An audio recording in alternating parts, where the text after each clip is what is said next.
તો મિત્રો જ્યારે આપણી વિડીયો આવે છે ત્યારે ઘણા મિત્રો કમેન્ટ કરતા હોય છે કે તમે નવી ફિલ્મના તો લોકેશન લાવો છો પણ જૂની ફિલ્મના પણ લોકેશન બતાવો. તો એવું જ એક જબરદસ્ત ફિલ્મ હતું નરેશ કનોડિયા અને રોમા માણેકનું મન સાહેબાની મેળીએ. જો કે તમે બધા એ ફિલ્મ જોયું છે તો એ જ ફિલ્મના લોકેશનની તમને વાત કરવાનો છું કે એમાં એક સીન બતાવવામાં આવે છે જે નરેશ કનોડિયા રોમા માણેકને મળવા જતા હોય છે ત્યારે ઓબાના ઝાડ બતાવે છે. જો કે આ જગ્યા પર બીજી પણ ફિલ્મના શૂટિંગ થઈ ચૂક્યા છે પણ અહીંયાથી તમને એક સ્ક્રીનશોટ મેચ કરાવું તો આ સીન અહીંયાથી લેવામાં આવ્યું છે. એમાં તમે આ પહેલો જે ઓબાનું ઝાડ જોઈ રહ્યા છો આ જગ્યા પર કોઈ બેસે છે અને એ બંનેની વચ્ચે જે એક એ જેવું કંઈક દોરેલું છે તમે ધ્યાનથી જોજો તો એ સામે ઓબા પર આગળ તમને જોવા મળી જાય છે. મેં ટીક લગાવી છે તમે જોઈ શકો છો. તો આ જગ્યા પરથી સીન લેવામાં આવ્યા છે. જો કે ટાઈમ પણ ઘણો બધો થઈ ગયો છે પણ લોકેશનમાં કોઈ ફરક પડવાનો નથી. પણ આ જે એ જેવું કંઈક દોરેલું છે બંનેની વચ્ચે તમે સ્ક્રીનશોટમાં જોશો તમને જોવા મળવાનું છે. જેટલું ઉપરવાળું જે ડાળ છે એ ડાળ ઊંચું ઘણું બધું થઈ ગયું છે અને આ સ્ક્રીનશોટમાં તમે જોશો તો અહીંયાથી આ રીતનું સીન તમને જોવા મળે છે. તો આ જગ્યા પર નરેશ કનોડિયા જે રોમા માણેક મેરેજ કરીને જતા રહેતા હોય ત્યારે અહીંયા આવીને જે ગીત ગાતા હોય એટલે કે ગીતનું સીન અહીંયા શૂટ કરવામાં આવે છે. એમાં તમને આ રીતનું સીન જોવા મળે છે. અહીંયા નરેશ કનોડિયા ઊભા રહીને રડતા હોય છે એવું સીન બતાવવામાં આવે છે. તો આ લોકેશન હતું જ્યાં મન સાહેબાની મેળી ફિલ્મનું શૂટિંગ થયું હતું. ત્યારબાદ બીજી પણ ઘણી બધી ફિલ્મોના શૂટિંગ થયા છે એની વાત આપણે પછી કરવાના છીએ. તો એક સીનમાં તમને આ રીતનું સીન જોવા મળે છે. તમે ઉપરનું જે ડાળ છે ને એ ડાળ પહેલાં નીચે હતું એટલે કે નીચું હતું અને અત્યારે ઘણો ટાઈમ થઈ ગયો ઓબા જે મોટા થયા છે એમાં ડાળ ઊંચું જતું રહ્યું છે. બાકી તમે રોમા માણેકની પાછળ જે તમે ડાળ જોઈ રહ્યા છો એ ડાળ અહીંયાથી ઉપર છે એ તમને પહેલાં પણ બતાવ્યું છે.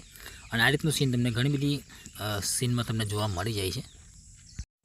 તો આ લોકેશન છે જ્યાં મન સાહેબાની મીડિયા ફિલ્મનું શૂટિંગ થયું હતું અને પછી મેં સ્ક્રીનશોટ લગાવ્યો છે તમે ધ્યાનથી જોઈ લેજો એટલે કે પેલો એ જે છે એ એમાં જોવા મળે છે તમને. અને સીન પેલી સાઈડથી પણ ઘણા બધા લેવામાં આવ્યા છે પણ જે સાઈડ જવાનું છે એ સાઈડ પર વાડ છે મારેલી એટલે કે ત્યાં જઈ શકાય એવું નથી. એટલા માટે એક સીનમાં તમે જોશો ને તો પાછળ જે લાઇટના થોંભલા છે ને એ જગ્યા પર જે તાર છે એ પણ એમાં સીનમાં દેખાય છે. એટલે સીન પાછળથી લીધું છે હું તમને બતાવું થોડું. તો આ રીતનું સીન બતાવવામાં આવે છે તમને એને પાછળ તમને પેલી લાઇન દેખાય છે જો એટલે કે ઓબો બીજો લીધો છે મેં અને એમાં બીજો ઓબો બતાવ્યો છે. પાછળ પેલી લાઇન એને જોવા મળે છે અને આ એ મેન લોકેશન છે જ્યાં એ લોકો બેસીને વાતો કરતા હોય છે એવું જે સીન બતાવવામાં આવે છે તો અહીંયા બતાવવામાં આવે છે. અને હવે લોકેશનની વાત કરી લેવામાં આવે તો લોકેશન છે આ હાલોલ કાલોલની વચ્ચે આવેલું બારોલા ગામ છે એટલે કે થોડુંક અંદરની બાજુ ગામ છે પણ હાલોલની કાલોલની બંનેની વચ્ચેથી જવાશે આ ગામમાં અને આ જગ્યા પર સીન લેવામાં આવે છે. જો કે બીજી પણ ફિલ્મો ઘણી બધી અહીંયા બની છે એની વાત આપણે પછી કરી લેવાના છીએ પણ અત્યારે મેં તમને સ્ક્રીનશોટ મેચ કરાયા છે. એ સ્ક્રીનશોટ તમે પરફેક્ટ અહીંયાથી મેચ કરી લીધા છે.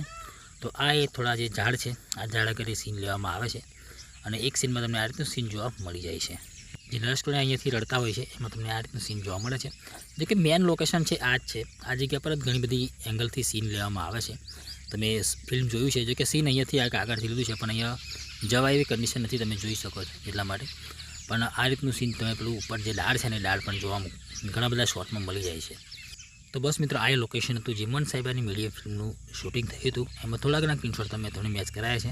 બાકી જો વિડીયો ગમ્યો હોય તો લાઇક શેર સબસ્ક્રાઈબ કરી લેજો. જો ફેસબુક પર જોઈ રહ્યા વિડીયો તો ફેસબુકને ફોલો કરતા જજો.